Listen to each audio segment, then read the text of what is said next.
Kemudian pekerjaan. Dari zaman dulu nih, dari zaman saya kecil banget, itu selalu didoktrin bahwa anak-anak itu cita-cita kamu harus jadi dokter. Kayaknya tuh nggak ada lagi gitu profesi yang as good as dokter. Sampai ketika sudah dewasa, mereka jadi dokter itu bangganya luar biasa. Dan yang nggak jadi dokter itu silau gitu lihat dokter. Halo teman-teman, saya Rati Afandi, dosen Ilmu Komunikasi Universitas Pasundan, Bandung.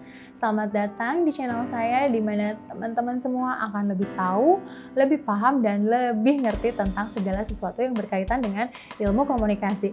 Tentunya dengan cara yang menyenangkan dan pastinya akan bikin teman-teman semua auto ngerti.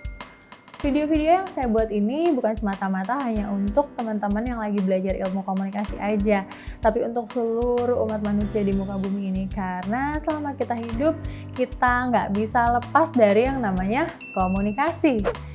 Nah, sebelum masuk ke materi nih, teman-teman pernah nggak dengar kabar tentang suku tertentu atau gender tertentu, lalu teman-teman berprasangka bahwa suku ini kayaknya setahu aku pelit deh, suku ini setahu aku matre deh. Pernah nggak dengar kayak gitu?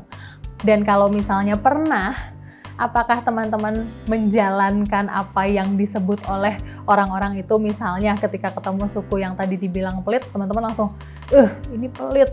Yang dibilang matre, ini matre, aku nggak mau sama yang matre, aku nggak mau sama yang pelit.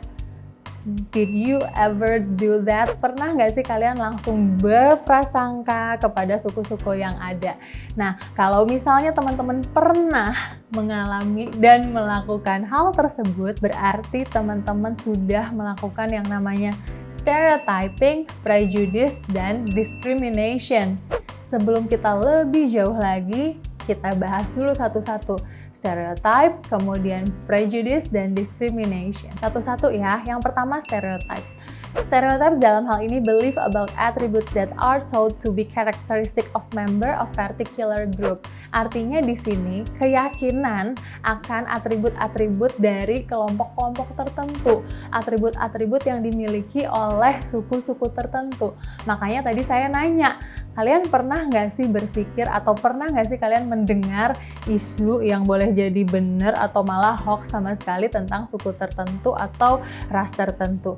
Kemudian kita masuk yang kedua, yakni prejudice. Prejudice dalam hal ini adalah negative attitude or affective response toward a certain group and its individual member, di mana memikirkan segala sesuatu yang buruk tentang bagian dari kelompok tersebut. Sedangkan discrimination itu sendiri, I don't think I have to explain it to you. Saya yakin kalian udah tahu diskriminasi itu seperti apa ya. Kalau misalnya lupa, kita kasih clue deh. Diskriminasi adalah tindakan-tindakan yang unfair atau nggak adil yang kalian lakukan atau kita alami dari individu satu ke individu yang lainnya. Nah, sekarang saya mau jelasin dulu deh awal muasal prejudice atau sangkaan itu dari mana. Yang pertama adalah social status, di mana ada unequal status, tidak samanya status orang A dan B. Boleh jadi di satu daerah itu pendidikannya lebih bisa diakses ketimbang pendidikan di daerah B, yang akhirnya membentuk pengetahuan daerah A dan B itu berbeda satu sama lain. Dan itu pada akhirnya mereka karena merasa berbeda dan mereka merasa tidak bisa get into, pada akhirnya mereka melakukan sangkaan-sangkaan terhadap kelompok yang lebih bisa mendapatkan akses pendidikan dan kelompok yang sama sekali sulit banget dapat akses pendidikan. Nah, kemudian source dari prejudice lainnya yakni cognitive source. Yang tadi sosialnya, sekarang kognitif, adanya di sini. Yang pertama stereotypes, kemudian perceived similarities and differences, sampai illusory coloration. Oke, yang pertama itu stereotype. Sebelum terjadinya prejudice, itu ada yang namanya stereotype dulu. Nah, stereotype itu sendiri yang tadi saya udah bilang bahwa teman-teman mendapatkan informasi-informasi dari segala sisi mengenai kelompok-kelompok yang ada di hadapan teman-teman, dan pada akhirnya teman-teman sudah mendapatkan informasi tersebut yang pada akhirnya kalian resapi dan membuat prejudice atau sangkaan. Ketika ketemu suku yang sama atau ras yang sama yang sudah di stereotyping demikian, kalian akan memberikan sangkaan, oh kalau ras ini tuh kayaknya begini deh. Sangkaan-sangkaan yang boleh jadi tidak menguntungkan karena stereotype itu nggak ada yang positif. Nah, kemudian similarities and differences. Kalian akan merasakan persamaan dan perbedaan antara kelompok kita dan kelompok lainnya. Dan kelompok-kelompok yang kalian sudah berprasangka bahwa mereka sejalan dengan apa yang informasi teman-teman dapatkan. Kayak misalnya gini, saya pernah dapat informasi bahwa ada satu suku di mana perempuannya itu materialistis banget. Jadi katanya perempuan dari suku tersebut kalau misalnya ngelihat cowok itu lihat hartanya. Ngeri nggak tuh? Itu informasi, tapi pada akhirnya membuat kita berprasangka. Ketika kita tahu ini perempuan dari suku A, akhirnya kita berprasangka, oh ini dari suku ini nih, beda sama saya, beda sama kita. Kalau dia matre, kalau kita enggak. Nah itu sangkaan-sangkaan itu terus berkembang yang pada akhirnya akan membuat diskriminasi. Tapi nanti tentang diskriminasi akan saya jelaskan. Kemudian ada yang namanya illusory correlation, di mana ini ada ketidaknyambungan sangkaan-sangkaan yang aduh come on man, itu buat apa gitu, sangkaan-sangkaan yang nggak nyambung. Dan pada akhirnya kalian melakukan generalisir, oh berarti cowok dari daerah itu semuanya pelit. Apa hubungannya daerah itu dan kepelitan? Kemudian yang tadi saya bilang, cewek dari daerah ini semuanya matre, nggak ada hubungannya daerah tersebut sama matre, daerah tersebut sama bodoh, daerah tersebut sama pinter. Ya kayak misalnya gini loh, ada illusory correlation ketika kita ngelihat warna kulit ya. Nggak nyambung orang bilang bahwa orang bule yang kulitnya bule itu lebih pintar daripada kita yang Asia. Yang nggak juga, yang pintar ya pintar aja, yang nggak pintar aja. Cuman pada akhirnya itu ada ketidaknyambungan yang secara DNA apa hubungannya gitu, kulit sama otak. Apa hubungannya gitu, warna kulit yang lebih cerah itu lebih pintar daripada warna kulit yang lebih gelap, kan nggak nyambung. Tadi saya nyebut yang namanya unequal status. Dalam hal ini ada satu teori yang disebut realistic conflict theory, di mana directly competition between group over values resource. Dalam hal ini ada persaingan antara pekerjaan, bahkan sekolah. Kalian bisa bayangin nggak, masih sekolah aja, mereka sudah terstereotipkan demikian gitu.